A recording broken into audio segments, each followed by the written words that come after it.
시작하기 전에 제 소개를 먼저 하자면요. 저는 일단 기모대학교에서 지금 6년째, 만으로는 작년까지 5년 근무했고 이제 6년차 근무하고 있는 교사 심근용이라고 하고요. 주요 교과는 국어를 가르치고 있고 서대문 교회에서 모임생활을 하고 있습니다.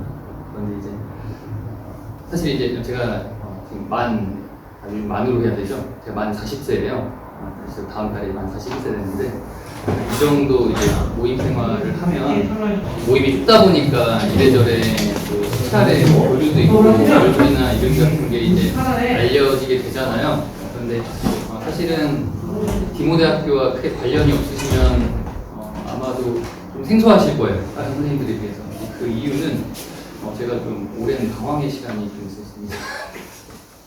네, 제가 이제 군 제대하고 한 15년 동안 이제 신앙생활을 하지 않았어요. 디모대학교에 이제 근무하고 계시는 선생님들과는 조금 다른데 선생님들 사실 저 빼고 다예요. 대부분의 선생님들은 어려서부터 이제 교회에서 잘 자라시고 착실하게 잘 배우시고 비교적 어린 나이에 거듭나셔서 잘 교육받고 또 소명을 가지고 여기 오셔서 이제 열심히 이제 근무하고 계신 분들. 저는 좀 이제 학교에서는 특이한 케이스인데요. 제가 2018년, 그러니까 제 기준으로 36살 때 그때 진정 거듭나서 그해 이제 9월에 침례받고 놀랍게도 그 다음 해 2월 2019년 2월에 이제 오게 되었습니다. 오게 되었고. 사실은 제가 이런 세미나 형식에서 강의를 할 역량이 되지 않습니다. 되지 않고 그런데 이제 교장 교감선생님께서 이걸 이제 맡기신 이유는 그러니까 그 이유를 직접적으로 말씀을 해주셨어요. 방금 말한 이유예요.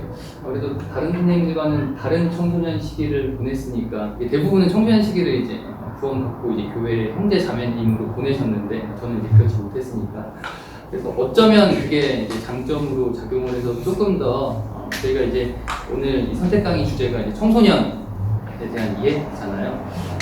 어쩌면 조금 더 폭넓게 조금 더 이제 청소년들을 잘 이해할 수 있고 이해하고 있지 않을까라고 해서 저한테 이걸 맡겨주셨고 근데 이제 놀랍게도 좀 농담이긴 한데 이거 준비하면서 더 잘 이해가 안 되더라고요.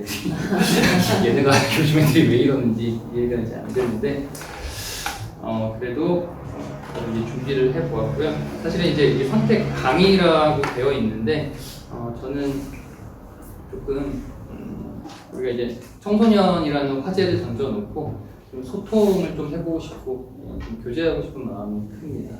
그래서 이제 오늘 이 시간에 이제 대략적인 개요를 소개하자면요. 지금 이제 제 소개하고 있는 거고요. 제 소개하고 있고, 이제 첫 번째로 제가 질문지를 뭐 거창한 건 아니고 이제 드릴 거예요. 이제 질문지에 대해서 한번 생각을 해보시고 작성도 해보시고, 여기 참여하신 분들끼리 서로 그것에 대해서 조금은 이제 공유하는 시간도 좀 이제 보내보면 좋겠고요. 이제 그 후에는 이제 저희 이렇게 핸드북에 간략하게 이 강의에 대해서 좀 정리해 놓은 핸드북에 그 내용을 정리를 해놨거든요. 그래서 이제 일반적인 청소년의 특징과 뭐 이제 오늘날 그러니까 현대 청소년 특징. 사실 이게 뭐 정의하기에 따라 다르고 좀 범위가 넓긴 한데 우리 좀 이제 MZ 세대란 말 많이 쓰죠, 그렇죠? 이제 그들의 특징. 사실 이제 여기 나온 특징들을 여기 이제 오늘 휴일이잖아요. 휴일날 시간 빼셔서 여기 참여하실 정도면 사실 모르는 내용은 하나도 없으실 거라 저는 생각을 합니다. 하는데 이제 이런 것에 대해서 사실 뭐 찾아보면 뭐 책이나 인터넷에서 검색해보면 뭐 청소년의 특징 또 뭐 현재 뭐 2024년 뭐 10대들의 특징 찾아보면 정말 뭐 이것보다 방대한 양들이 이제 나오는데 제가 이렇게 선정한 이유는 뭐냐면 이 특징들을 저도 알고 있고 제가 이렇게 청소년의 특징을 알고 있는데 이 특징에 맞춰서 뭐 디모대학교에서 또 이제 디모대학교 오기 전에 제가 이제 8, 9년 동안 일반 공교육 그리고 또 사교육 기관에서 이제 교사 강사로 근무하다가 왔거든요. 그래서 그 기간 동안 다 도합 이제 중고등학교까지 합치면 도합 약 15년 동안 제가 이제 교사 생활한 거예요. 그 생활하는 동안 이런 특징들을 알았고 알아왔고, 그래서 이런 이제 특징에 맞춰서 아이들에게 현실 속에서 어떻게 이것을 이제 파악해서 그들을 대하고 있는지, 어떻게 보면 그냥 저의 체험이 될 수도 있고, 뭐 이제 우리가 이제 교회 모임식으로 하면 간증이 될 수도 있겠죠. 그래서 이게 하나의 어떤 답이 되진 않을 거예요. 그러니까 정답이 되진 않을 거예요. 그러니까 나는 이렇게 하고 있다 정도고, 그래서 이렇게 이 시간이 끝났을 때 제가 바라는 건 그거예요. 뭐 4번 보면 우리가 뭐 이런 간극을 어떻게 좁힐 것인가 하는데, 저도 아직 모르겠어요. 모르겠고, 이것에 대해서 아이들의 특징을 이렇게 파악해서 그걸 맞춰서 이렇게 대처하고 있는 하나의 이제 교육자가 있네라고 생각하시고, 여러분들도 그것에 대해서 이제 앞으로 삶에서 아이들을 대할 때 계속 생각해보고 적용해보고 실패도 해보시고 성공도 해보시고 하는 취지에서 이런 식으로 한번 이번 강의 전문의 계획을 짜봤습니다. 그래서 이제 바로 첫 번째 이제 순서를 시작할 건데요. 핸드북에는 뭐 우리 교사 학부모가 바라는 청소년의 모습은 이렇게 이제 그냥 질문 하나 이렇게 나와 있는데, 질문지에는 총 7개의 생각할 거리들이 있습니다. 그래서 이걸 지금 드릴 거고, 제가 나눠드렸는데 이것에 대해 생각해 보시고 한번 간략하게 뭐 정리나 작성도 한번 해보시겠어요? 한번 해보시고, 저는 개인적으로는 한 15분 정도 시간을 생각했는데 괜찮으실까요? 괜찮으실까요? 네. 그러면 잠시 우리가 이 7가지 항목에 대해서 생각하시고 적어보고, 전체는 아니겠지만 공유할 수 있는 내용 공유도 해보도록 하겠습니다. 질문이 이제 7가지가 있는데요. 뭐 이제 한 명 하면 다 7가지를 얘기하기는 시간이 부족하고, 한 항목에 대해서 뭐 한두 분 정도씩 이렇게 좀 빠르게 이야기해봤으면 좋겠는데, 이야기 하실 때 우리가 이렇게 모였으니까 간단한 자기 소개 정도 하시고 그거에 대한 답을 해주시면 참 감사할 것 같습니다. 없으시겠지만 혹시나 뭐 그게 너무 불편하시면 그냥 한마디 해주셔도 되고요. 제가 또 이제 성함을 잘 몰라서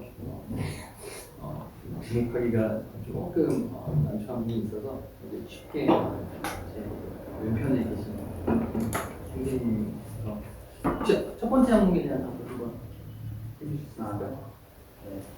네, 저는 서울북부교에서 꿈꾸고 있는 조장건 형제라고 하고요.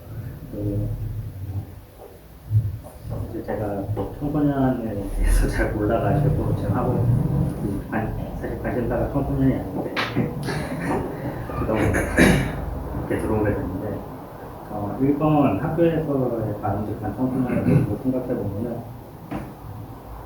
뭐 학생이다 보니까 청소년의 그 시기에 배울 수 있는 학업에 집중을 하고, 또 이제 저희 가정에 있는 시간보다 학교에 있는 시간이 더 많을 수 있잖아요. 관계를 더 가질 수 있는 시간도 학교에서의 시간이 더 많을 거고, 그래서 이제 주변 친구들과의 그 좋은 관계를 가지면서 그 가운데서 또 사귐을 배우고, 또 아까 너무 이렇게 좀 그렇게 하면 이렇게 얘기하는 건 좀 좋지 않고 그냥 자기 생각을 잡으라고 하셨는데, 아무래도 그 학교에서 또 이제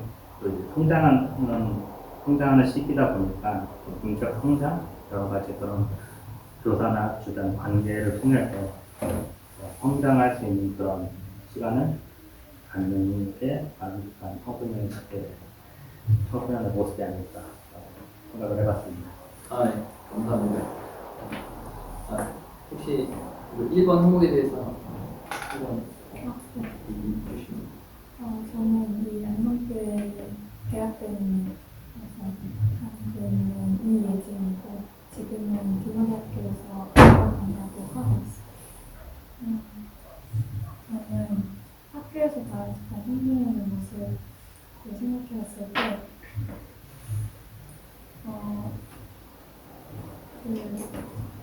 제가 학교 생활 때 생각해보면은 중학교 때는 친구 관계에 너무 몰입이 돼 있어서 다른 걸 집중 못하거나 고등학교 때는 또 공부에 너무 몰입이 돼 있어서 다른 걸 집중 못하거나 그런 생활을 했던 것 같은데 그 학교에서는 배울 수 있는 것도 많고 할 수 있는 일도 되게 많잖아요. 예를 들면 공부일 수도 있고 친구 관계를 나눌 수도 있고 운동할 수도 있고 할 수 있는 게 많은데 그런 모든 게 다 골고루 정성을 기울 수 있는 모습이 양직하다고 생각했습니다. 네, 감사합니다. 그리고 다 많이 잘 됐으면 좋겠다. 이런 거겠죠. 그러면 이번 항목으로 넘어가서요. 그 다음 분께서 한번 저는 아까 이제 저는 이천교회에서 학생부 섬기고 있는 원유석 선배로 아까 질문 드렸던 대로 청소년이 도움받은 친구인지 아니면 도움받지 않은 친구인지에 따라서 조금 제가 생각을 좀 달리 해야 될 것 같은 생각이 있었는데 이번에 대한 질문은 권위에 대한 순종을 공통으로 가르쳐야겠다라는 생각이 사실 예전부터 있었거든요. 근데 이거를 배제하고 무엇을 한다는 거는 정말 크게 의미가 없다라고 생각을 저는 지금도 하고 있고 이 부분에 대해서 먼저 정립을 시킨 다음에 그다음에 다른 어떤 것들을 조금씩 늘려서 아이들한테 오픈을 하고 가르치고 하는 영역이 교회에서는 좀 필요할 것 같다는 생각이 들었습니다. 감사합니다. 너무 이제 저희 학교에서도 강조를 많이 하는 부분인데 이것에 대해서도 좀 이따 이야기해보도록 하겠습니다. 시간이 많이 없어서 다음 항목으로 넘어가서 3번 항목을 옆에 계시는 분께서 이 친구는 저희 학생부의 학생이거든요. 근데 지금 부모님 따라왔다가 다시 청소년 이해를 하기 위해서 그러면 죄송합니다. 그럼 한번 패스를 하도록 하겠습니다. 가정에서 부모님 말씀 잘 듣는다, 게임 많이 하지 않는다, 대화를 잘 나눈다. 저는 이천교회에서 청소년의 부모여가지고 좀 이해를 부모님 말씀 잘 듣고 게임은 적게. 게임을 아예 안 하는 건 안 되나요? 적게 해야 되나요? 안 하면 친구 좋겠지만 대화를 좀 잘했으면 대화를 이거 대화 얘기 나와서 제가 이제 떠오르는 제 학교에서 일이 있는데 중등부 수업하다가 이제 사춘기 관련된 이야기 나와서 이런 질문 만드는 거에 다 써보게 하고 있는데 가장 싫은 거 그러니까 요즘 애들 말로 극혐이라고 그러잖아요. 그걸 어떤 학생이 집에서 방에 있는데 부모님이 거실에서 과일 먹자고 부를 때를 썼는데 나머지 10몇 명의 반응이 어땠을까요? 다 동조해서 애들이 좀 죄송합니다. 표현이 이래서 애들의 표현이니까 개공감. 야 진짜 싫어 막 이러면서 좀 충격적이시죠? 애들은 대체적으로 이랬습니다. 예외도 있어요. 한 명은 난 좋은데 이랬어요. 한 명은 그랬습니다. 그러면 마침 제 동면에 계신 분께서 4번에 대한 저는 서울교회 다니고 지금 대학교 3학년 김문대학교 3기. 저는 처음 딱 지원 보고 그 교과서에 예시로 나오는 말들을 하는 그런 성명이 있잖아요. 근데 과연 그런 친구가 있을까 이렇게 생각했더니 없을 것 같더라고요. 그래서 생각해 보면 성소년 시기가 어떤 말이든 할 수 있는 시기인 것 같은데 그래도 적어도 본인이 무슨 말을 하고 있는지는 알고 하고 있었으면 해봤어요. 감정을 막 억누르고 교과서적인 답변만 하기보다는 욕설도 가끔 어쩔 수 없이 하게도 되겠지만 적어도 그 말의 의미를 진짜 안다면 과연 할 수 있을까 이런 생각도 들고 그래서 어느 말이든 할 수 있지만 적어도 본인이 무슨 말을 하고 있는지 더 인지하고 하는 게 바람직하지 않을까 생각해요. 감사합니다. 자기소개를 그렇게 해서 사실은 이제 아주 뭐라고 부르는지 모르겠는데 저분께서 고3 때죠. 제가 담임교사였는데 언어 생활을 되게 거의 뭐 완벽하진 않겠지만 사람이니까 거의 교과서적으로 하다가 졸업한 분이 마침 4번이 저분께 걸려서 놀라네요. 그 다음 분께서 5번에 대해서 한번 저는 입장교회에서 놀았고 있는 조성은라고 합니다. 인간관계를 생각했을 때 숨기지 않을 수 있는 관계가 좋다라고 생각이 들어요.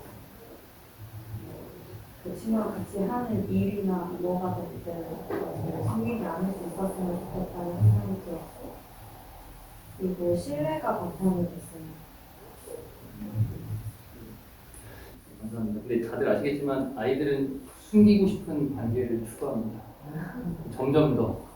우리도 또 얘기할 텐데 저는 안 하거든요. SNS 하시는 분들도 계시죠, 그렇죠? 근데 아마 이제 관심 많으시니까 알 텐데 아이들이 요새 저는 제가 마지막으로 한 SNS라고 해야 될까요? 저는 싸이월드예요. 저도 옛날 사람입니다. 옛날 사람인데 요즘 애들은 이제 다양한 SNS, 특히 이제 인스타 많이 하고 계정 하나만 만들지 않는 거 알고 계시죠? 그렇죠? 다 이제 주계정 다 만들어 놓고 계정마다 말 그대로 우리가 카톡에서 채팅방 만들듯이 이렇게 만들고 소통합니다. 애들은 숨기고 싶어요. 그렇습니다. 그 다음 분께서 이제 6번 항목에 대한 답을 한번 해주시면 감사하겠습니다. 저는 이성교회에서 주일학교를 섬기고 있는 금요일 밤인데 이제 고학년 섬기고 있으니까 이거 들으면 이해가 더 잘 될 것 같아서 이렇게 듣게 되는데요. 6번은 이제 뭐 모든 항목에 있어서 사실상 바람직하게 여기지 않아서 없었거든요. 아이들한테 기대하는 게 사실 저도 바람직하지 못한데 뭔가 기대를 하진, 그러니까 막 저한테 아무런 기대가 없어 이런 게 아니라 아이들한테 원하는 그런 건 없었어요. 근데 이제 생각을 하다가 나라면 이제 아이들이 학생의 신분을 버릴 정도가 아닌 취미생활이면 어떤 취미생활도 괜찮을 것 같고, 그 구원받은 아이들이라면 그리스도인으로서 신분을 버릴 정도, 그러니까 그를 잊어버릴 정도의 뭔가에 몰두한 취미생활이 아니면은 나는 뭐든지 다 괜찮겠다. 뭐 스트레스 풀든 그냥 친구들 만나든 생각이 들어서 이제 생각하다가 그렇게 나왔는데 굉장히 많이 취미생활 친구들 벗어나지 않으면 무엇이든지 다 할 수 있다. 네, 근데 무엇이든지 법적으로 접촉이 안 되는 공부를 하지 못할 정도로 말해서 크리에이티브 이렇게 할 정도만 아니면 괜찮지 않을까. 사실 이제 공부를 하지 못할 정도가 나오면 근데 이제 되게 많이 한정을 되게 되는데 그냥 이제 해본 일이고요. 예, 알겠습니다. 7번에 대해서 이제 마지막 두 분께서 설명해 주시는데 먼저 한번. 안녕하세요. 대전대석교회 승현이라고 하고요. 저희는 중고등부를 10여 년 섬기다가 제 필요에 따라서 청년부를 섬기고 있고요. 그냥 저는 약간 청소년의 말만 들어도 되게 마음이 떨리고 좋아서 학생들 섬겼고, 이 질문을 보면서 저는 개인적으로 답을 구하기보다는 바람직한이라는 표현을 통해서 이게 바람직한이 과연 뭘까라는 생각이 좀 많이 들어요. 자기 기준이 될 수 있잖아요. 바람직한 표현이. 그리고 보면 부모 입장에서는 잔소리하지 않아도 되는 그런 청소년을 기대할 수 있고, 어떻게 보면 학생부를 섬기면서 교사 입장에서는 어른들이 봤을 때 잘한다는 소리 들을 수 있는 그런 학생들을 기대할 수 있고, 그것이 바람직한이라고 생각할 수 있는데, 마지막 질문 보게 되면 자기관리는 보통 시간 사용이잖아요. 시간 사용인데 이런 시기에 어떻게 보면 몸과 마음이 계속 자라야 되는데, 제 시간을 지난 시간을 되돌이켜 봤을 때는 어떻게 보면 책을 읽는 시간이라든지 그런 시간들이 저한테 되게 유익했던 시간들이었던 것 같아요. 그래서 이게 학생들도 있고 하지만 그런 친구들이 그런 시간들을 좀 활동적인 것도 되게 필요하고 그렇지만 아까 오늘 말씀 주셨던 것처럼 좀 가만히 앉아서 좀 생각할 수 있는 시간이 되게 필요한 것 같아요. 그런 시간을 좀 활용했으면 좋겠다는 마음이 들었습니다. 감사합니다. 감사합니다. 그러면 그 마지막 분께는 제가 죄송합니다. 그 질문 중에 우리 10대들의 큰 관심사 중에 하나인 용모, 외모 복장이 어떠한 모습이 우리 청소년들은 이건 좀 더 한정 지을게요. 그리스도인인 청소년들의 용모는 어때야 하는가에 혹시 답을 해주실 수 있다면. 예.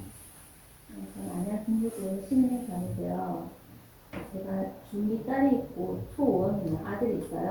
근데 제가 아들한테 한 얘기는 기본적인 위생에 좀 신경을 써라. 이 잘 닦고 제때 씻고 그러니까 이게 기준이 되게 그러니까 얘한테는 저는 그게 필요한데 큰애 같은 경우에는 여기는 분위기가 막 애들이 화장을 보진 않는데 중학생들이 화장을 하고 같은 교회 친구도 화장을 좀 하고 그대로 온 애가 있어요. 근데 얘는 크게 관심은 없는데 제가 얘기하는 게 엄마는 학생은 학생답게 하는 게 좋다고 생각을 하기 때문에 엄마가 20살 될 때 너에게 가장 좋은 화장품 선물할 테니까 그때까지 화장을 하지 말라고 얘기했어요.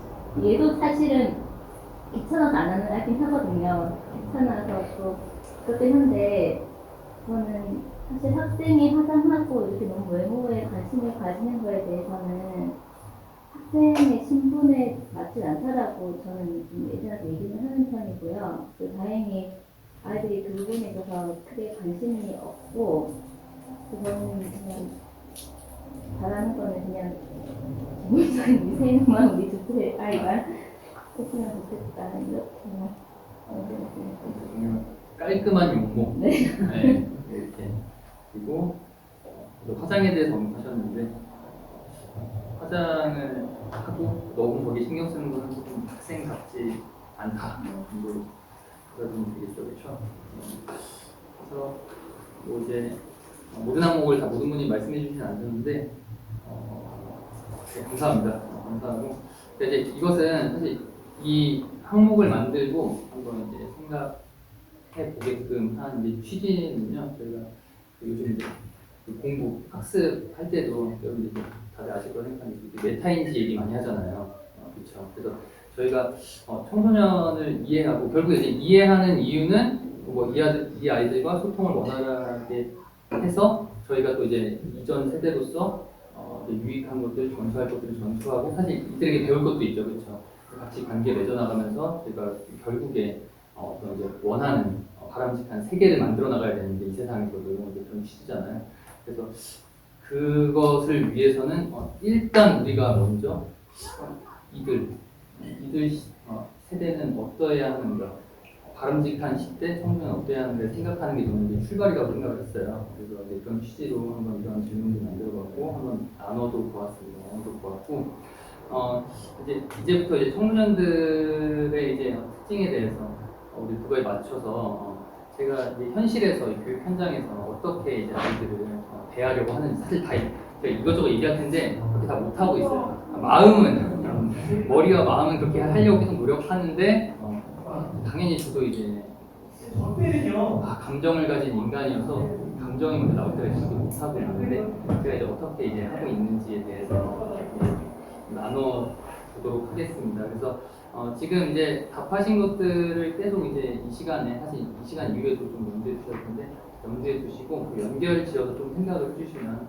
감사하겠습니다. 그래서 그 핸드북 7페이지죠.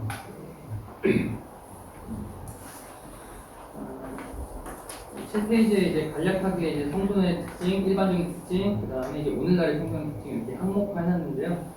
아까도 말씀드렸듯이 뭐 이런 것은 뭐 생소하지 않게 청소년들이 이런 특징 가지고 있다고 보통 전문가들 나오면 얘기하지 찾아보니까 책 보니까 나와 있지 라고 할 만한 내용들이고요. 이거 항목 하나하나 얘기하면서 저의 이야기로 해보겠습니다. 자, 그래서 이거는 사실 제가 책도 보고 논문도 잠깐 이제 막 훑어보고 막 검색도 해보고 했는데 그냥 검색을 해보면 사실 6개뿐만 아니라 일반적인 청소년 특징 더 많이 나와요. 뚝뚝하고 이렇게 나오고 또 따로 이제 뭐 정신적인 정신 분석학적으로 이제 또 특징을 또 이제 몇 가지 제시하고 하는데 그 중에서 이제 몇 개를 뽑아왔습니다. 그래서 뭐 이런 것도 사실은 그 청소년 특징 1번 뭐 아동기에서 성인기에 이르는 과도기, 얘는 사실 저희가 한 중학교 1, 2학년 요즘 도덕 과목이겠죠. 도덕 과목에 이런 얘기 나와요. 이런 이야기 나오고 우리가 이제 머리로는 다 알고 있죠. 그런데 제가 이제 15년 전으로 이제 아이들 겪어보니까 특히 요즘 더 1년 지나서 느끼는 건데 아이들이 자신을 성인이라고 실제로 여기고 또 성인으로 대접받고자 하는 욕구가 점점 더 커지고 있어요. 근데 그 이유는 이제 2번의 이유와 좀 연결되어 있는데요. 2번 보면 신체적, 정서적, 도덕적, 사회적 발달이 활발하게 이루어지는 시기라고 하잖아요. 근데 사실 요거는 이론적인 특징이고요. 제가 뭐 좀 이따도 얘기하지만 분류해 보면 뭐 이것도 예외는 있겠죠. 근데 일반적으로는 요즘 세대들 신체 정서 발달은 우리 세대보다 빨라요, 10대들. 근데 도덕 사회 발달은 늦습니다. 사실 이제 도덕 사회 발달이 늦게 된 결정적인 이제 우리 시대적 배경이 있었죠. 다들 아시겠죠. 우리 이제 코로나 이슈로 인해서 아이들이 특히 사회성 부족한 아이들이 점점 많이 들어와요. 저희 학교도 신입생 7학년인데 7학년들 들어오면 정말 세세하게 가르칠 게 너무 많아요. 너무 많아요.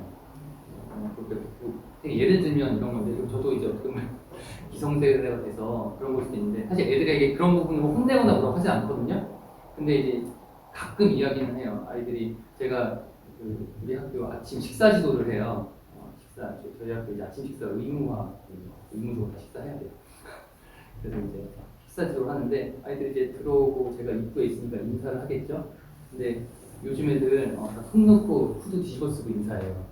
근데 이게 사실 저희 세대에서는 사실 인사 안 하면 안 했지 이러면 더 혼나잖아요. 근데 저는 이제 그냥 크게 뭐라고 하지 않아요. 뭐라고 하지 않고 그냥 기회가 있을 때 그런 얘기는 해요. 선생님, 우리 세대에서 내가 이전에 배운 인사 예절 중에 하나는 제가 이제 머리에 뭐 모자나 뭐 쓰고 있으면 것 같고 손도 떼고 이렇게 인사하는 거야. 이렇게 이제 알려주는데, 그러니까 예를 들면 하나 이런 거예요. 그러니까 이런 거 하나하나 다 알려줘야 돼요. 아이들이 아까 이제 코로나 이슈로 인해서 공동생활 많이 못 해봤고 잘 못 배우고 왔어요. 그리고 또 요즘은 또 맞벌이 가족도 많잖아요. 핵가족화됐고 그러다 보니까 가정 안에서도 이런 것들이 많이 좀 결여된 채로 와서 그래서 도덕 사회 발달은 늦습니다. 그런데 이제 신체 정서 발달이 빠른 이유는 그러니까 이제 이게 어떤 것이냐면 애들이 이제 매체를 통해서 다양한 것들을 이제 빠른 나이에 접하게 되는데, 그러다 보니까 우리 세대와 다르게 아이들이 갖고 있는 이제 좀 이제 개인마다 다르고 분야별로 다른데 지식이 상당해요. 상당해요. 사실 애들 뭐 사진이나 영상 찍고 편집하고 이런 기술은 이미 이제 막 입학했는데 학교에서 그것에서 가장 탁월한 능력을 발휘하시는 분보다 비교할 수 없이 잘하는 애들도 훨씬 많이 들어와요. 뭐 이런 거죠. 그래서 아이들이 자신들이 왔는데 어떤 분야에서 선생님들도 나보다 그 역량은 조금 부족하다고 느끼니까 아이들이 어때요? 자기 자신은 나 이제 다 컸어. 그리고 나 인정받아야 돼. 라고 하는 욕구가 이제 더욱 강해진 거죠. 그런데 여전히 이제 어쩔 수 없는 이제 물리적으로 나이가 어리다 보니까 어떤 부분은 한없이 그냥 아이들을 갖죠. 그리고 아까 말한 이유로 사회성 발달이 이제 요즘 시대적 배경에 따라 늦다 보니까 어떤 부분은 이제 중1, 중2만큼의 우리가 그래도 이제 어떤 성숙도를 기대하는데 그것에 미치지 못하는 이제 이런 경우도 많죠. 그래서 이제 우리가 여기서 이제 필요한 거는 저는 이제 아이들 특히 이제 담임을 맡게 되고 뭐 이건 학년 상관없습니다. 제가 지금은 고3 담임하고 있거든요. 12학년 맡게 되고 하나하나 이야기해보고 생활하면서 되게 이제 세심하고 면밀하게 관찰을 해요. 그래서 아까 저기 이제 뭐라고 얘기했는데 뭐라고 해야 될까요? 어쨌든 이제 제가 담임과 학생으로서 이제 생활해봤으니까 알겠지만 저는 교실에 정말 많이 들어갑니다. 쉬는 시간에도 정말 많이 들어가요. 그냥 이유 없이 들어가요. 그냥 같이 있어요. 그냥. 뭐 대화에 낄 때도 있고 같이 뭘 할 때도 있고 안 할 때도 그냥 많이 들어가는데 그 관찰을 막 하면서 제가 특히 이제 파악하는 건 뭐냐면 각각 아이들의 특성을 파악하는데 그 중에 이제 그 특성을 파악할 때 기준 중에 하나는 이거예요.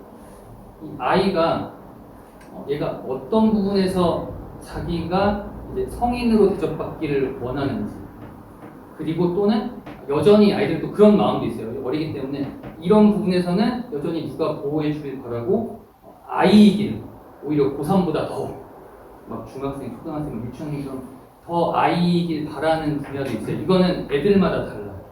아이들마다 달라요. 그래서 이것을 기준에 두고 파악을 하려고 해요. 파악을 하려고 해서 사실은 아이들이 얘는 이런 부분에서는 내가 성인처럼 어른처럼 동등하게 어쩌면 나보다 조금 우월한 위치에 있고 싶어 하는구나 라고 파악을 하면 그거는 최대한 그렇게 해주려고 그 순간부터 어떤 그 분야에 대해서 이제 말을 하게 되거나 같이 활동하게 되거나 하면 이제 지시 명령 쪽은 안 하게 되는 거예요. 청유형이라든지 오히려 부탁하고 오히려 내가 이제 배우고자 하는 마음과 말투로 이제 다가가죠. 가고 또 이제 반대로 얘가 이런 부분은 여전히 아이 같구나 또는 제가 아이이길 바라는구나 이런 부분이 이제 발견이 되면 그럼 이제 진짜 애처럼 대해주죠. 이제 말투도 그렇고 이제 대처하는 방식도 그렇고 그래서 애들 그냥 되게 단적인 예인데요. 이렇게 남학생들이 많고 다른 학교에 비해서 이제 교사 학생 관계도 좀 유대감이 조금은 더 끈끈한 편이어서 이제 저 같은 경우는 제가 이제 좋아하기도 하지만 제가 이제 운동을 되게 좋아하거든요. 그래서 학생들과 중학생, 고등학생과 이제 운동을 많이 해요. 운동을 많이 하는데 애들 막 크는 거 한순간이잖아요. 그래서 막 7학년 때는 막 이런 거 어떻게 해야 돼요? 알려주세요. 선생님이 잘하시네요. 막 이렇게 하다가 2, 3년 지나면 애들이 저는 2, 3년 늙었잖아요. 그렇죠? 티나들고 있고 애들은 그래서 이게 교차가 되면서 어느 순간 이제 운동 능력 또 이제 실제로 같이 했을 때 나타나는 이제 능력이나 이런 것들이 역전돼요. 역전되는데 그 순간 애들 이제 말 안 들어요. 그러니까 이제 어릴 때는 뭐 이제 예를 들면 같이 뭐 축구를 한다 했을 때 누군가 이제 조금 리더가 돼서 막 지시하잖아요. 막 이렇게 하면 애들이 잘 듣던 애들이 자기가 이제 느끼게 2, 3년 지났는데 내가 이미 이제 능력을 저 선생님 넘어섰는데 말 안 듣습니다. 말 안 들어요. 그래서 그때부터는 그냥 동등한 위치에서 이제 의견을 주고받고 서로 소통해야 돼요. 그래서 이제 단적인 예를 하나 들었고요. 사실 모든 부분에서도 하다못해 교과에서도 마찬가지예요. 제가 국어를 가르치고 있는데 어떤 아이들은 실제로 그래요.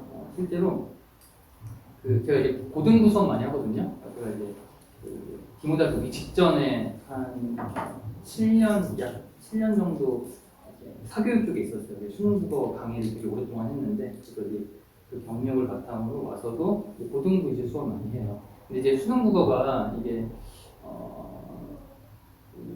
속독 능력이 상당히 중요한데 그 속독 능력이라는 게 나이가 들수록 좀 퇴화합니다. 그래서 제가 그 30대 초반에는 이제 수능국어 이제 새로 나오면 매년 수능 나오잖아요.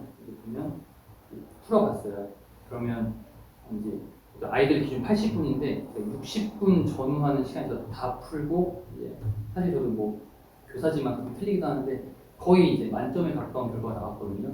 이제 그게 안 되고 이제는 그게 안 되고 시간을 더 써야 되고 예전보다 미스도 좀 많이 나오고 그렇게 되는데 애들 가르치다 보면 진짜 이제 타고난 애들은 타고나기도 했고 본인이 노력도 했겠죠. 한 10학년, 11학년, 그러니까 고1, 고2 지나면 이미 그 능력이 저를 뛰어넘는 애들이 있어요. 그런데 일단 신부는 학생이고 교사잖아요. 근데 그럼에도 불구하고 내가 교사라고 해서 얘에게 이제 우월한 위치에 쓰고 이제 어떤 수업 내용을 가지고 접근을 했을 때 이게 점점 잘 안 먹힙니다. 그때는 이게 저도 처음에 좀 잘 안 되는데 쿨하게 인정해야 됩니다. 이제 내가 너한테 더 해줄 것 같다. 그러면서 그때는 서포트 역할로 가야 돼요. 그럼 이제 더 이제 좋은 자유를 제시해주고 이제 얘가 막 가르치기보다는 이제 원하는 것을 제공해주는 역할로 원하는 이제 요구가 들어왔을 때 그렇게 이제 돼야 하더라고요. 그래서 저는 이제 그 청정이 특히 1번 항목을 이제 생각을 하면서 아까도 말했지만 정리하자면 아이가 원하는. 근데 이게 안타깝게도 우리가 저도 그렇지만 아이들을 대할 때 우리가 원하는 게 있어요. 우리가 원하는 게. 뭐 이런 데에서는 이 정도 성인만큼 해줘야 되지 않나? 이런 거 얘 아직 애지. 이러니까 우리가 더 개입하고 더 잘해주고. 근데 이게 간극이 꽤 큽니다. 아이들이 바라는 거랑. 그래서 이거를 파악하셔야 되고, 그래도 이제 뭐 예를 들면 이런 건 있어요. 아이들이 난 여전히 이런 부분은 내가 아동이길 원해. 근데 정말 객관적으로 봤을 때 우리가 이제 또 시간은 흘러가고 어쨌든 성숙을 해야 되니까 그래도 이런 부분에서 애는 원하지만 성숙을 해줘야 되는 부분이 있어요. 근데 이제 그걸 파악하고 거기에 맞춰서 도움을 줘야 됩니다. 그냥 객관적으로 이거는 뭐 성인만큼 해야지 라고 해서 좀 막 부정적인 의미의 막 권위적, 강압적으로 이걸 막 끌어올리려고 하면 이제 거기서 좀 관계가 틀어지고 난 여전히 있는데 A고 싶은데 이 사람이 자꾸 나를 어른으로 끌어올리려고 하네 라고 해서 이게 쉽지가 않더라고요. 그래서 이런 부분을 파악하셔서 좀 이제 대하고 소통하고 교육을 하려고 노력하는 편입니다. 자, 그래서 이제 그 1번 얘기를 하면서 이제 2번 이야기를 자연스럽게 했었는데요. 이제 아까 얘기한 것처럼 이제 신체 정서적으로는 발달이 빠릅니다. 우리 정서적 발달이 빠른 이유는 이것도 이제 아래 3번과 좀 연관이 있는데 이제 아이들이 이제 스마트폰을 이제 매개로 해서 SNS나 유튜브 같은 것을 자주 이제 많이 접하죠. 그런데 이제 그래서 우리가 흔히 이제 그 뒤에도 나오지만 이제 영상 세대라고 하죠. 근데 영상의 가장 큰 특징은 이제 상당히 감각적이라는 거. 이제 이러다 보니까 감각적인 것을 많이 접하니까 말 그대로 아이들이 감성적으로 더 변하는 거예요. 이성적으로.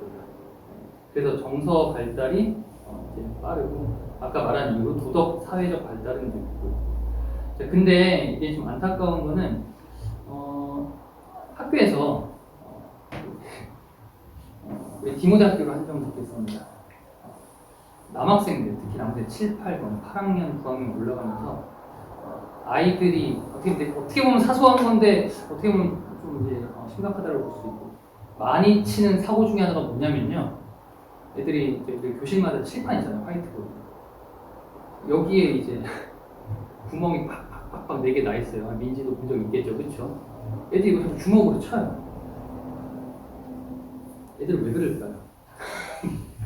저도 이해가 안 됐어요. 그러니까 저는 학교 다니면서 그런 적이 없었거든요. 애들이 왜 그럴까?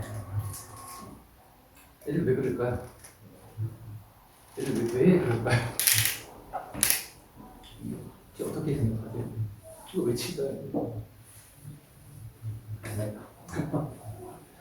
사실 뭔가 화나거나 열받아서 그럴 때도 있는데 대체적으로는 말 그대로 그냥 쳐보는 거예요. 그냥 왜 치냐? 자기가 7학년 때는 치면 내 손이 아팠는데 이제 1, 2년 지나니까 치니까 어때? 손이 별로 안 아프고 내 주먹 자국이 나요. 그러니까 자신의 신체 발달을 확인한 거예요. 나 세졌어. 확인하고 싶은 거예요. 근데 이거 사실 어른도 똑같잖아요. 우리가 뭔가 배우고 발전했으면 이거 확인해보고 싶고 확인했을 때 이제 어때요? 되게 쾌감을 느끼잖아요. 그래서 이거는 사실 여학생들도 마찬가지고 남학생들이 특히 두드러지고 남학생들이 신체 발달이 더 이제 급격하게 이루어지잖아요. 그런데 이제 이게 문제는 뭐냐면 이건 사실 저희 디모대학교도 조금 마찬가지입니다. 그러니까 우리나라의 이제 교육 현장, 저는 이제 가정마다 편차가 있을 수 있겠지만 우리 가정, 교회도 마찬가지라고 생각해요. 교회도 이 아이들의 발달을 확인할 수 있는 시간과 공간의 제공이 많이 부족합니다. 그러니까 점점 남자애들 기준으로 할게요. 점점 힘이 세지고 커지고 그래서 애들이 이거 막 확인하고 싶은데 그리고 막 목소리도 막 커지죠. 그러니까 우리 학교 제가 여학생 모르겠습니다. 들어가면 안 되니까 제가 이제 기숙사에서도 살았었거든요. 우리 남학생들의 취미 큰 스트레스 해소법 중에 하나가 뭐냐면 이제 일과 다 마치고 기숙사 와서 샤워기 틀어놓고 물 맞으면서 정말 말도 안 되는 목소리로 노래 부르는 거. 그러니까 들어본 적 있을 거예요, 그렇죠? 여자 기숙사에 다 들릴 정도 소리를 막 고래고래 질러요. 근데 그것도 왜 그러냐? 이제 변성기 지나고 자기가 막 레, 미, 파 막 올라가는 거예요. 고음이 확인하고 싶은 거예요. 자기들끼리 막 고음 대결하고 그래요. 근데 이게 왜 애들이 하냐면 학교에서 점점 학년이 올라갈수록 그러니까 우리가 어른들이, 교사들이, 저도 이제 그런 얘기 많이 하거든요. 조용히 해라, 실내에서 뛰지 마라. 야, 뭐 치지 좀 마. 뛰지 마. 야, 좀 실내인데 소리 좀 지르지 마. 작게 얘기 다 들려. 이런 얘기 하잖아요. 근데 아이들은 그러고 싶지 않거든요. 이게 자기가 막 크고 있고 이런 쪽으로 능력이 발달해가고 있기 때문에 확인하고 싶어요. 이제 그러다 보니까 이제 막 칠판도 치고 막 소리도 지르고 자꾸 하지 말라 그러고 이러니까 학년이 올라갈수록 아이들은 점점 더 확인하고 싶은데 점점 더 하지 말라 하고 야, 너 지금 고등학생인데 네가 뭐 중학생이야? 뭐 중2야? 막 이렇게 이런 얘기 듣는단 말이죠. 그래서 저희가 아이들에게 이런 발달을 확인할 수 있는 이게 어떤 이유도 없어요. 그냥 확인할 수 있게끔 하는 시간 공간의 제공이 아주 필수적. 그런데 뭐 예외도 있겠지만 아이들이 이제 생활하는 공간에서 이게 점점 나이가 들수록 이런 제공이 안 돼요. 그래서 어떤 방식으로든지 간에 이런 것들이 좀 필요하다. 그리고 교회에서도 저는 좀 마찬가지라고 생각합니다. 예를 들면 지금 같은 현실이면 아이들, 특히 고등부 아이들 학교에서 거의 그냥 가만히 이렇게 네모난 데 앉아서 있다 올 거란 말이죠. 집에서도 마찬가지고. 그래서 교회에서도 어떤 프로그램을 짜실 때 이런 것들을 참고해서 짜면 더 좋지 않을까라는 생각을 하고요. 그래서 저도 이제 담임으로서 또는 이제 교사로서 어떤 이제 필요할 때 사실 뭐 매번 볼 수 없겠지만 학습적인 내용을 더해서 이게 좀 이제 활동적인 것들을 많이 좀 가미하려고 이제 노력을 하고 있습니다. 그래서 이런 발달이 활발하게 이루어지는데 이것을 그냥 자꾸 우리 점점 크면서 아이들에게 그런 억누르는 이야기들을 더 많이 하게 돼요. 그래서 일단 당장은 그런 이제 말들이라도 좀 줄여보고 그다음에 가능하다면 그런 시간과 공간, 그러니까 어떤 이유도 없어요. 근데 이제 저는 클수록 이제 어떻게 되냐면 이제 그런 거 하려면 예를 들면 막 노래를 크게 부르고 막 운동을 막 하면 우리는 이걸 꼭 어떻게 아이들에게 이제 좀 이제 연결시키냐면 진로랑 자꾸 이걸 연결시키려고. 그렇죠? 진로랑 연결시킬 필요 없어요. 그게 또 이제 애들에게 스트레스가 되겠죠. 그렇죠? 그냥 확인하고 끝나는 그 정도로도 그 정도만 하면 된다. 정도로 말씀드리겠고요. 이제 내려가서 이제 뭐 감수성이 예민하다 그 이제 이유를 얘기했었죠. 아까 이제 감각을 자꾸 자극하는 것들 많이 보기 때문에 이제 감수성이 더 예민해져요. 요즘 세대들 더 예민해지고 주변 환경에 영향을 많이 받는 것도 이것도 마치 진짜 SNS나 유튜브에 영향이 크겠죠. 그렇죠? 우리가 불특정 다수의 이게 사실 꾸며진 삶을 많이 보게 되니까 제가 이제 안에서 좀뭐 간접적으로만 알겠지만 꾸며진 삶이잖아요. 그렇죠? 이제 이런 것들을 많이 보니까 주변 환경의 영향을 이제 더 많이 받는데 그래서 제가 알기로는 그 대안학교도 그렇고 공교육에서도 좀 이제 논의가 이루어진 학교들이 있다고 하는데 이 SNS 학생들의 SNS 사용에 대해서 어떻게 정말 어떤 학교는 통제하려는 규정을 만드는 학교도 있는 걸로 알고 있어요. 그런데 이게 이미 시대가 변해서 완전 차단 막기는 조금 쉽지 않을 수 있겠죠. 있는데 저도 이건 사실 고민입니다. 그래서 우리 학교 차원에서는 뭐 저의 차원이라기보다 이번에 학교 차원에서 얘기하면 다들 아시는 분 있겠지만 저희가 이제 이런 스마트폰, 뭐 태블릿이나 전자기기 사용에 대해서 상당히 이게 강하게 통제, 절제시키려고 하는 편입니다. 그래서 아이들 특히 올해부터는 스마트폰 반입도 안 되고요. 당연히 이제 학교에서는 뭐 학습 용도 외에는 전자기기 사용할 수 없고 뭐 이 정도로 해서 이제 감각적인 것의 과잉 수용을 줄이려고 노력하고 있어요.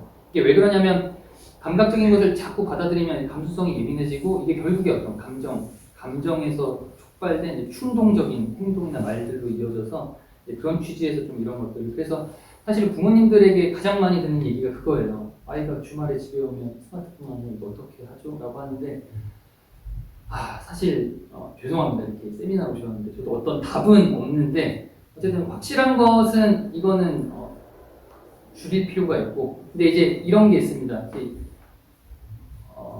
이건 하나 연구 결과인데요. 스마트폰을 매일 1시간씩 하는 게 좋을까요? 아니면 그냥 뭐 토요일이나 일요일에 7시간 하는 게 좋을까요?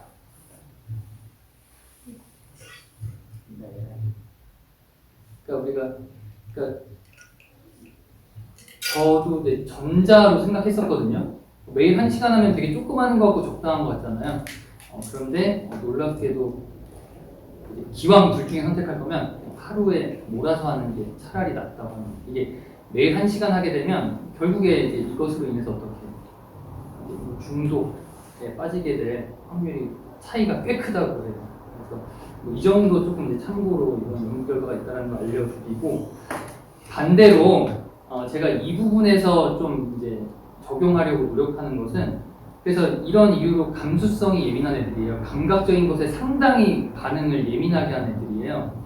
그래서 여기 아까 이제 학생회 교사분도 계시고 주일학교 교사분도 계시고, 뭐 저도 이제 교사고, 특히 이제 뭐 교회든 학교든 어디서든 이제 교사로 일하시는 분들은 감각적인 부분에 신경을 쓰실 필요가 있습니다. 그래서 그것도 어떤 적절한 선이 필요하겠지만, 저도 사실 디모대학교 와서 좀 몇 년 좀 꺾여가지고 이렇게 그냥 막 그랬는데, 감각적인 부분, 그래서 이제 저는 복장에 좀 신경 많이 쓰는 편이에요. 우중충하지 않게. 그다음 아이들이 딱 교사가 들어왔을 때 조금 신선하고 밝은 느낌이 날 수 있게. 그래서 우리가 하다못해 뭐 유치원에 뭐 레크레이션 MC들 가면 막 인형 탈수 이렇게 하잖아요, 그렇죠? 사실은 뭐 저는 그렇게 생각해요. 주일학교 학생회 뭐 어떤 그 테마에 따라서 말씀 전하거나 교제할 때 뭐 그런 것도 하면 좋지 않을까라는 이제 생각도 해보고, 어쨌든 저는 이제 그런 거, 제가 이제 공교육에서 일할 때 한 1, 2년 일하고 다짐한 게 있었거든요. 공교육 이제 교무실 갔는데, 저 남교사죠. 남교사들도 되게 놀랍게도 교복이 있어요. 네. 막 이제 브랜드는 다 다른데, 또 회색, 남색, 까만색으로 통일된 등산 의류들, 등산 바지와 등산 이제 셔츠나 상의들, 뭐 마치 짠 듯이 다 이렇게 입고 있어서 저는 이제 보면서 이제 다짐을 했거든요. 나는 저런 40, 50대 교사가 되지 않겠다라고 했는데, 저는 그분보다 빨리 한 디모대학교 생활하다가 되게 피곤하기도 하고 이런 거에 신경 쓸 여력도 없어지고 이래가지고 저도 모르는 사이에 제가 그렇게 됐었더라고요.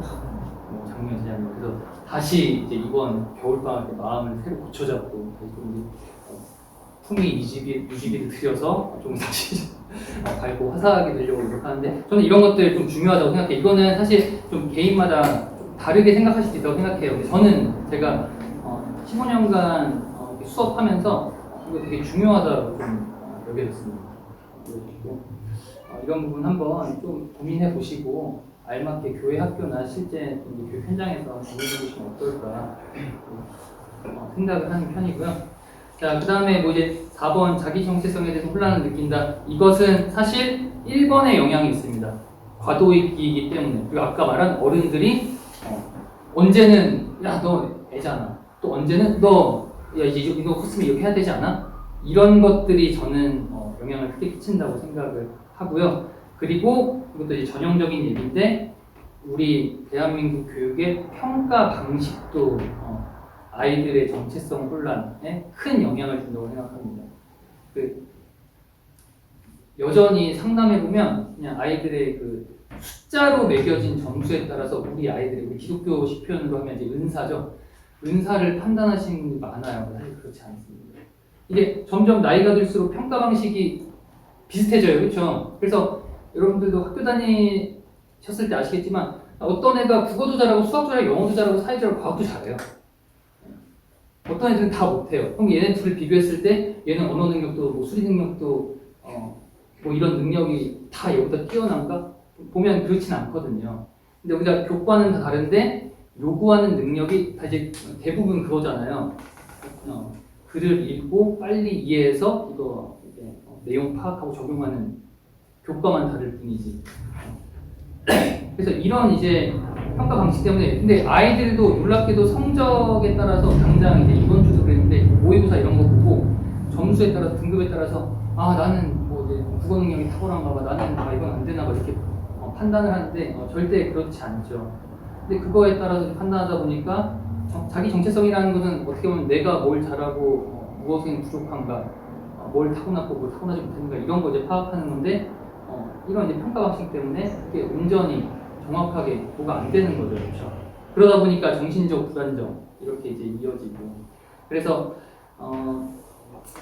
우리가 특히 이거는 좀 뭐 가정에서 이런 것들이 좀 이루어지면 좋은데 아이들이 특히 성취감을 강하게 느낄 필요가 있어요.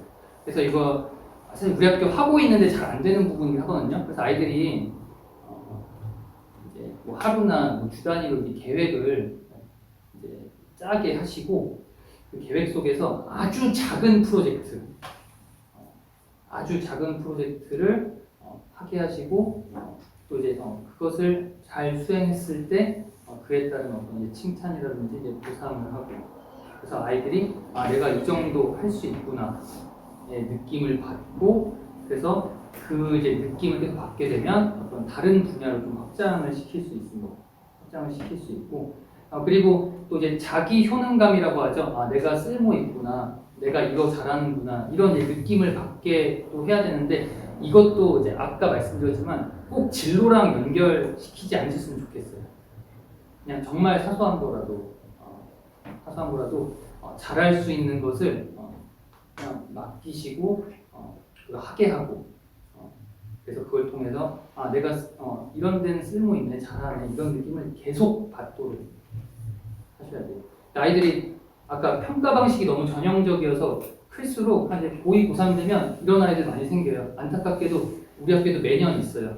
그러니까 모든 과목이 성적이 안 나오니까 얘는 사실 그냥 무언가를 빨리 읽고 빨리 이해하는 능력이 조금 부족할 뿐인데 나는 다 안 되나 봐 이러고 학교에서의 마지막 1, 2년을 되게 무기력하게 보내는 학생들도 많습니다. 그게 참 안타까워서 이제 그런 학생들은 이제 따로 불러서 이제 무언가 정말 전혀 뭐 진로나 학업과 상관없어도 무언가 시키고 잘했을 때 확인해주고 칭찬해주고 이제 이러는 편인데 이제 가정에서도 이런 것들이 필요하지 않을까라고 생각을 합니다. 하고 5번도 이거랑 연결될 거예요. 아이들은 아까도 제가 예를 말씀드렸지만 부모님의 보호에서 벗어나고 싶어 하는데 또 마찬가지로 학교에서 이러죠. 교사의 보호에서도 벗어나고 싶어 합니다. 아이들은 그렇죠. 그래서 아이들 우리가 이제 다 우리 학교 아이들의 부모님들이 모임 생활 하시잖아요. 그래서 주말에 일정이 많으신 분들이 많아요. 그래서 애들의 주말에 특히 목요일, 금요일에 대화가 이런 경우 많아요. 야, 우리 엄마 아빠 이번에 어디 집회 가신대 지방에. 아싸 막 이러면서 되게 희망차게 이제 귀가하는 경우가 많은데 또 이제 그런 상황에 이제 이런 거 있습니다. 이제 아이들에게 좀 적당한 책임, 의무를 주어주시고 근데 이제 애들 얘기 들어보면 뭐 다 그러시지 않으시겠냐. 애들 얘기 들어보면 이제 그런 거죠.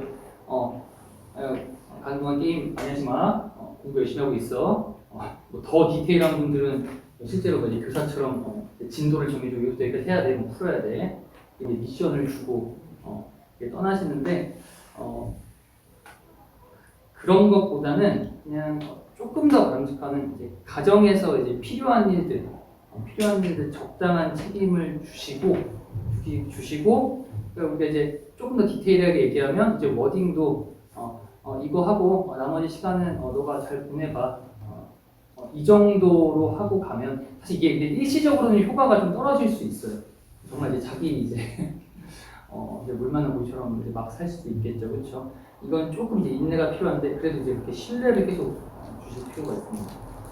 책임을 주면서 그래서 돌아왔는데 그 책임에 대해서는 그 이해의 시간 어떻게 보내는지 모르지만 책임에 대해서 잘했으면 그것에 대해서 충분히 긍정적 평가를 내려주시고 그러면 조금은 더 책임감 있고 자기 시간을 조금은 더 유익하게 쓸 수 있도록 변화할 수 있을 거라고 생각을 하거든요. 자, 그렇습니다. 그 6번 같은 경우는 특히 이거 요즘 세대의 특징이에요. 괴리감을 강하게 느껴요. 왜냐면 SNS나 유튜브나 보면 아이들 관심 많은 자기보다 예쁘고 잘생기고 멋진 애들이 돈도 많이 벌고 그렇죠. 또 인기도 많이 얻고 있고 이런 거 보다 보니까 정작 자신들의 현실은 또 보기에는 너무 이제 초라한 것 같고 그래서 얘도 사실은 저도 어떤 이제 뭐 답을 드리기가 쉽지 않고 뭐라고 해야 될까?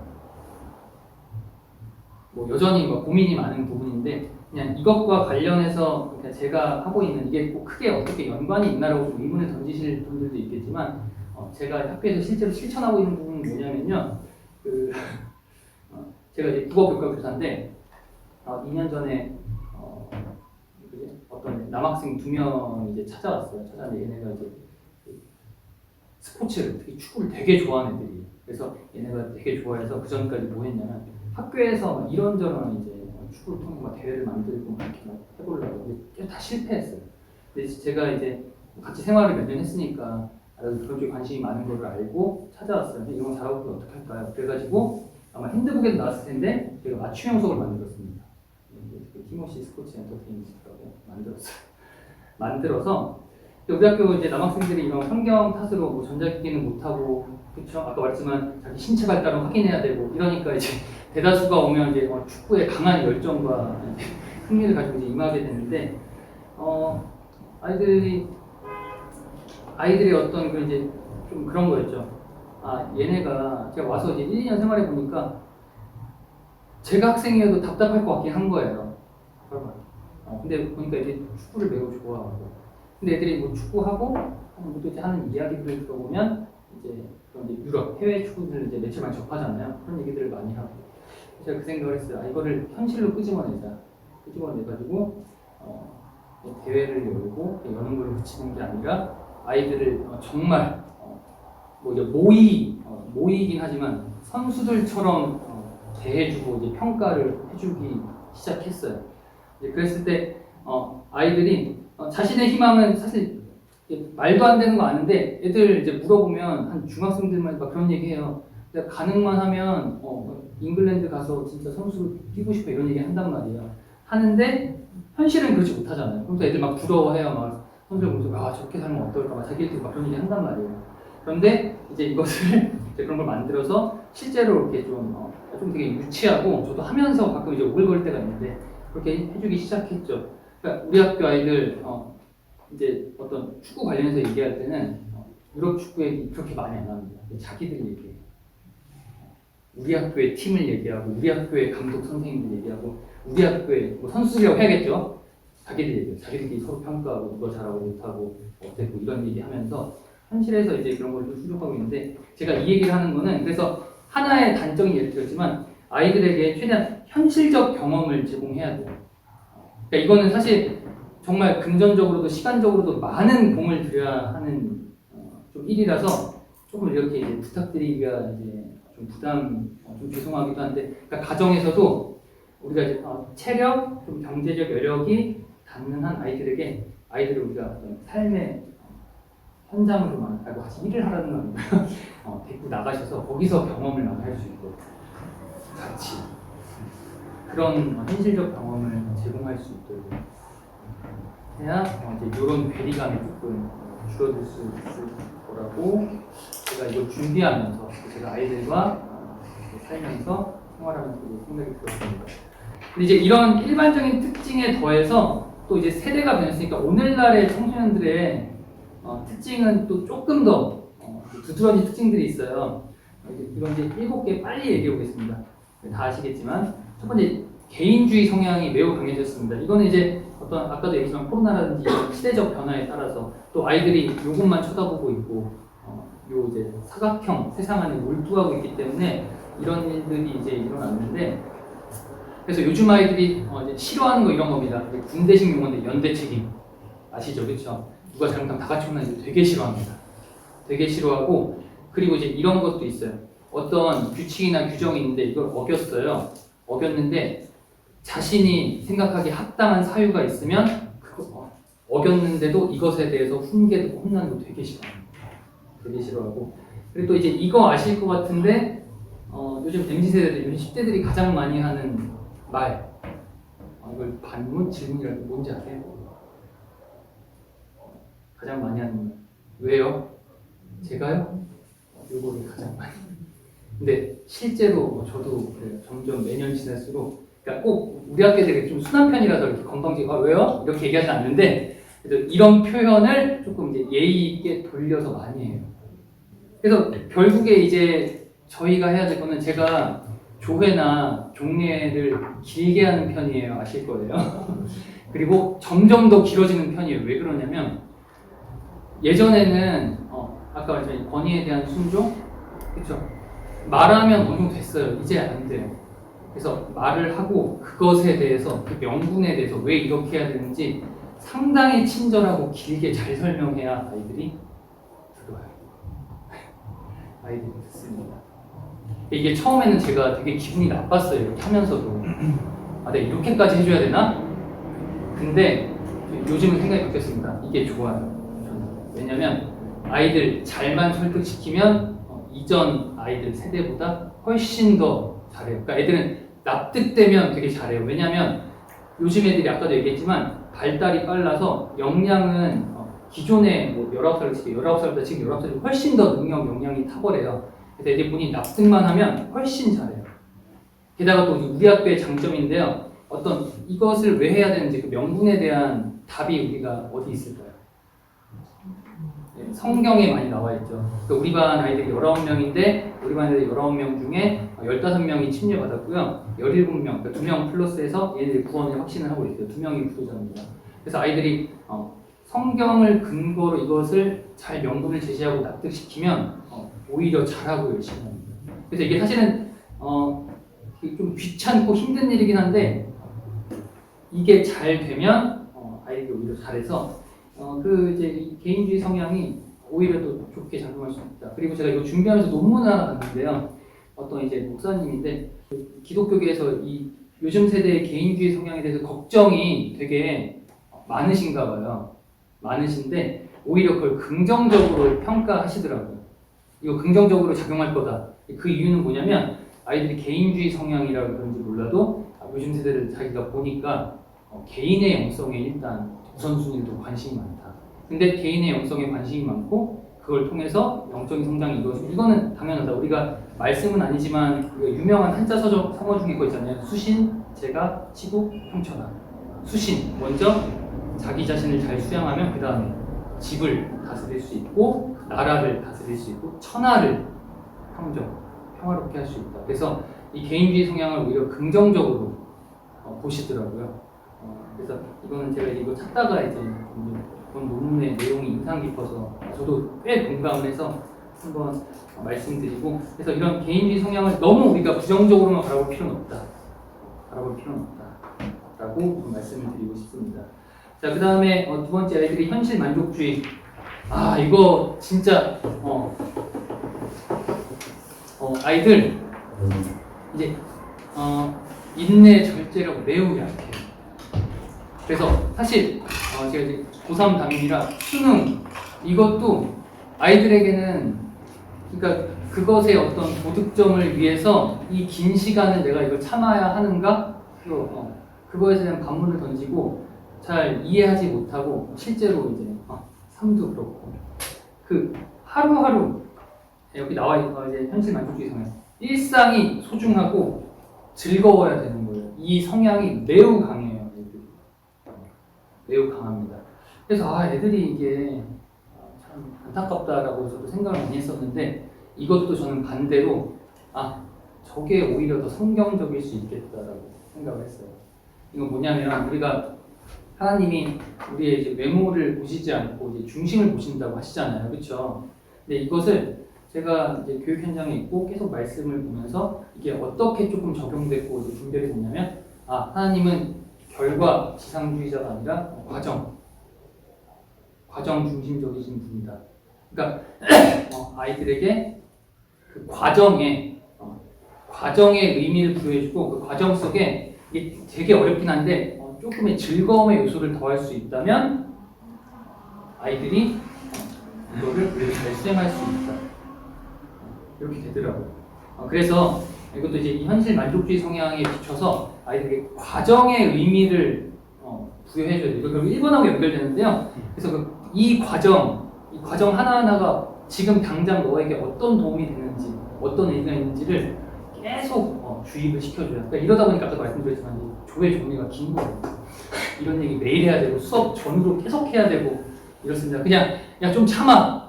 좋은 점수 나오고 좋은 대학 가 이런 게 이제 안 되는 거예요. 막 우리가 노페인 노게인은 야, 지금의 이 고통이 나중에 먼 미래에 도움이 될 거야. 이런 게 아이들에게 좀 잘 안 먹힙니다. 예, 자기 표현주의, 예, 아이들 자기를 되게 드러내고 싶어하고, 그래서 이게 이제 어떤 게 있냐면 소비 성향이 많이 바뀌었는데요. 예전에는 저도 찾아보니까 예전 한 2000년대, 90년대 이전에 10대들은 남들이 있으면 자기도 사야 됐대요. 남들이. 요즘은 그렇지 않대요. 일단 기본적인 건 다 누구나 있고 남들과 다른 거예요. 그거를 이제 차별 동기가 매우 강합니다. 개별화. 그래서 이게 이제 그런 거예요. 예전 세대들은 설문을 하면 좋아하는 교사, 싫어하는 교사 할 때 싫어하는 교사에 뭐가 나왔냐면 차별하는 교사. 저도 되게 싫어했거든요. 근데 요즘은 차별하는 교사를 싫어하지 않아요. 근데 이제 그게 그거죠. 자기를 특별히 더 생각해 주는 게 티나는 교사. 그래서 개별적인 관심이 지속적으로 필요하고요. 그래서 우리가 이제 이거 당연한 일인데 상당히 피곤한 일인데, 특히 이제 교사나 어떤 1대 다로 어떤 학생들을 맡게 되었을 때 개별적으로 많이 소통이 필요하고, 뭐 이제 이런 거죠. 이제 하나의 이제 실예인데요. 저도 하고 있는 거고, 이런 경우에 학급 운영하다 보면, 우리 학교도 기숙사 학교니까 아이들이 이런 거 있어요. 생일은 자신의 특별한 날이잖아요. 근데 애들이 집에 못 가요. 그래서 이걸 챙겨줘야 되는데, 사실 교사 입장에서 이걸 또 일일이 다 챙기기도 조금은 실제적인 이제 부담이 있습니다. 그래서 이제 이렇게 학급 운영하는 경우가 있어요. 이제 뭐 주단이나 한 달에 한 번 생일자를 다 모아서 한 번에 축하하고. 근데 이거는 요즘 세대들한테는 차라리 안 하는 게 낫대요. 이거는 아이들 되게 오히려 기분 나쁜 일이에요. 게다가 같이 묶인 그룹 중에 내가 별로 마음에 안 드는 애가 있어. 이건 그냥 오히려 더. 그래서 저도 사실 부담이 좀 되긴 하는데 한 명 한 명 다 챙기는 편입니다. 다 따로따로. 그리고 이제 그래서 사실은 막 이제 3년전 같은 경우는 담임 맡았는데 12월 13, 14, 15일에 하루하루 다 있는 거예요. 그러면 애들이 몇 주 전부터 물어봐요, 저한테. 혹시 이렇게 3일자 이렇게 있는데 혹시 다 같이 하나요? 물어봐요, 애들이. 그래서 아니야, 한 명씩 해줄게. 그래서 이제 그렇게 되는 거죠, 그렇죠? 그래서 좀 그런 하나의 실례를 들었습니다. 그리고 더 좋은 거는 따로 불러서 어떤 이제 뭐 필요할 때 뭐 선물이나 보상 이런 거 필요할 때 좀 그에 맞춤형 있게 주는 게 좋다고 합니다. 그냥 이제 뻔한 무언가, 우리가 이제 특히 이제 어린아이들, 뭐 중등부 애들한테 막 뭐 잘하면 뭐 초콜릿 같이 주고 이렇게 하잖아요. 그런 것은 요즘은 그렇게 크게 그렇다고 하네요. 네, 빨리 하겠습니다. 자, 영상 세대고요. 이거 아실 거예요. 심각하고 따분한 거, 재미 싫어하고 재미있고 즉각적인 거. 바로 보고 30초, 1분 안에 웃겨야 돼요. 웃겨야 돼요.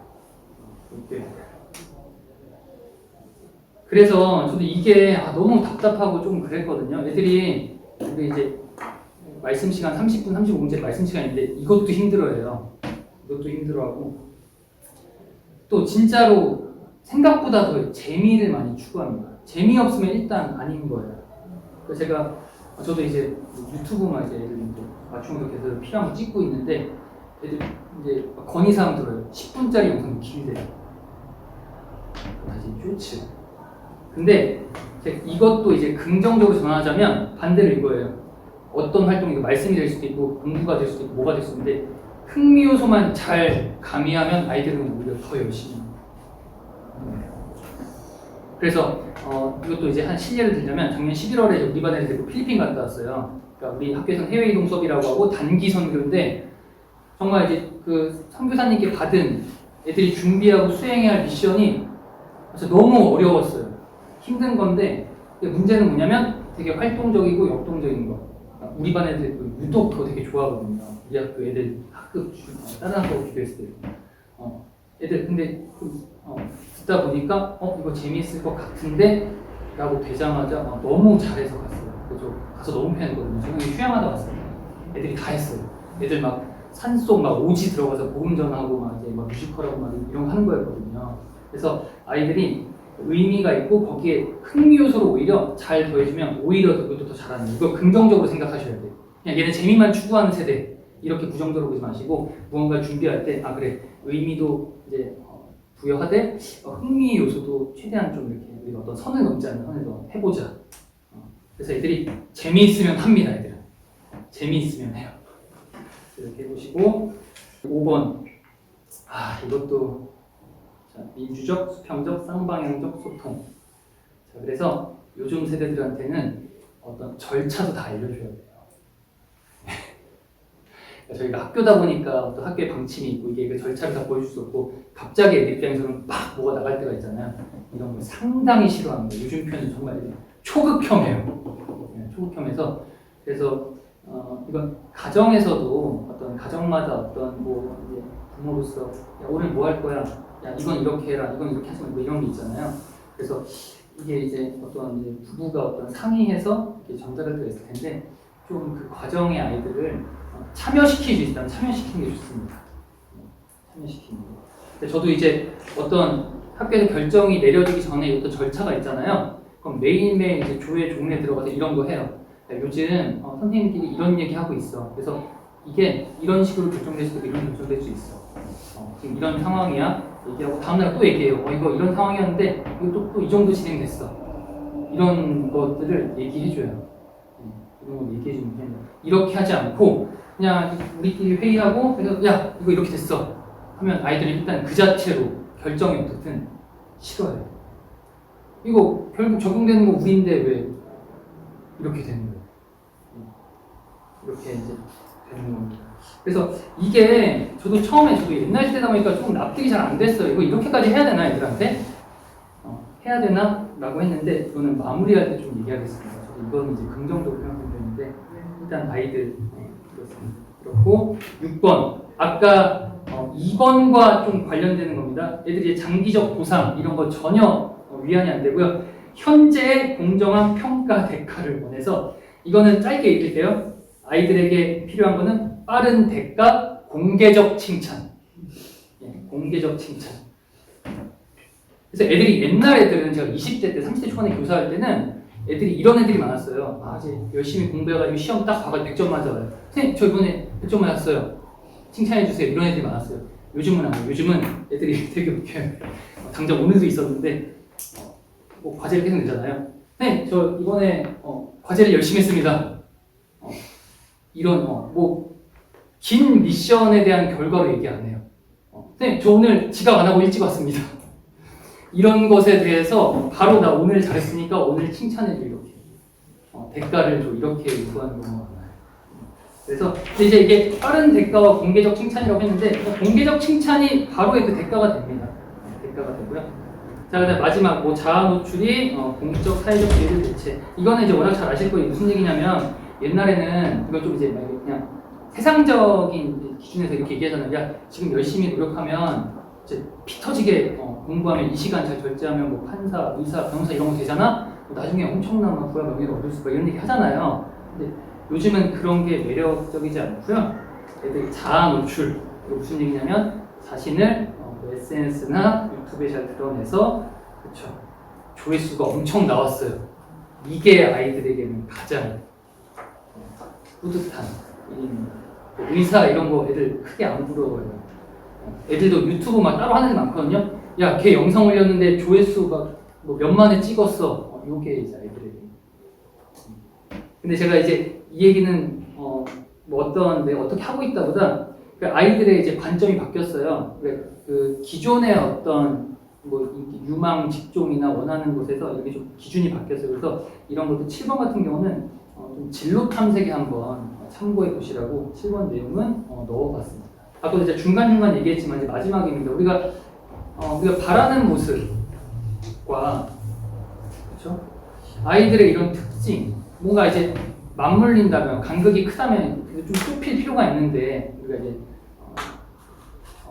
성경이 추구한 뜻 안에서 좁힐 필요가 있는데 이거 어떻게 좁힐 건지 아까 제가 말하면서도 막 그런 얘기 했잖아요. 나 이해가 안 되는데 이렇게까지 해야 되나? 이렇게까지 해줘야 되나? 이런 마음 품었다고 했잖아요.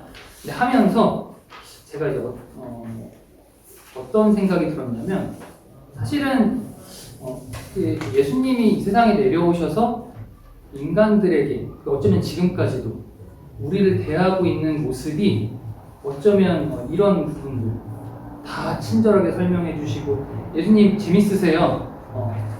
저 사교육 쪽에서 이제 그 강사 트레이닝 받을 때 그분 이제 기독교 교회 다니시는 분 아닌데 무슨 얘기 했냐면 강사는 다른 거 없다. 두 가지 잘하면 된다. 정확한 정보 전달, 적절한 비유. 근데 제가 비유의 천재를 한 명 소개시켜 드릴게요. 그래서 예수님. 제가 기독교인은 아닌데요. 예수님 말씀 보다 보면 비유를 되게 너무 적절하고 재밌게 잘하세요. 뭐 그런 얘기를 하셨어요. 예수님은 물론 잘 이해시키기 위함도 있지만 듣는 아이들이 좀 지루할 수 있으면 비유도 잘 활용하셨어요. 뭐 이런 거 포함해서 예수님이 우리에게 다 해주시고 있는 부분이더라고요. 그래서 그게 조금 뭐 이해가 되지 않고 아까 말씀드린 것처럼 이렇게까지 해야 되나? 라고 하는 부분이 있으셨을 수도 있는데 한번 이제 가장 완벽하고 참교사이신 예수님이 우리를 어떻게 대하시는가 비교해 보시면서 제가 내린 답이나 뭐 이런 해결책들이 다 정답이라고 저는 말씀하지 않고 저는 일단 이렇게 해보고 있고 저는 이런 것들, 이런 특징을 바탕으로 적극적으로 좀 적용해 보시고 자신도 답을 한번 내려보셔서 그래서 실패할 수도 있거든요. 그럼 사과하면 됩니다, 애들한테. 근데 이게 그냥 대책 없이 뭐 실험 대상으로 삼으라는 게 아니라 아이들한테 얘기하는 거예요. 그러니까 내가 사실은 이런 마음으로 이렇게 해봤는데 이게 잘 안 됐네. 너가 마음이 상했네. 너에게 좀 도움이 안 됐네. 미안하다. 근데 이런 과정을 통해서 아이들과 가까워집니다. 그래서 그 후에는 저도 이제 아이들 제가 꼭 하는 이제 철칙 중에 하나가 이거예요. 저도 어쩔 수 인간이다 보니까 감정적으로 아이들 대할 때가 많아요. 순간 화나가지고 막 감정적으로 혼낼 때가 많아요. 근데 이러면 집에 돌아와서 되돌아보고 다음날 꼭 1대1로 그걸 사과합니다. 야, 어제는 너가 잘못한 건 맞는데 근데 내가 또 잘못 혼낸 것 같아. 미안하다. 그러면 애가 대부분 괜찮다고 하죠. 알겠어요. 근데 또 그 다음에 저도 인간이자 또 그 똑같은 애에게 또 똑같은 실수를 할 때 있거든요. 그럼 또 얘기하죠. 근데 그럼 놀랍게도 아이가 그런 경험이 쌓이면서 얘 또 이러네 이게 아니라 근데 이 사람이 어떤 마음인지는 알게 되는 거예요. 그래서 또 제가 실수해도 관계가 틀어지지 않고 오히려 더 애가 나를 이해해주는 이런 이제 일들이 일어납니다. 그래서 저는 생각해보시고 적극적으로 이런 특징에 맞춰서 이런저런 방법을 적용해보시고 뭐 실패도 해보시고 그걸 통해서 아이들과 관계도 밀접하게 맺어보시기를 바라고요. 이 시간이 조금이라도 의미 있는 시간이 되셨기를 바랍니다. 부족한 강의 들으시느라 고생하셨고요. 감사합니다.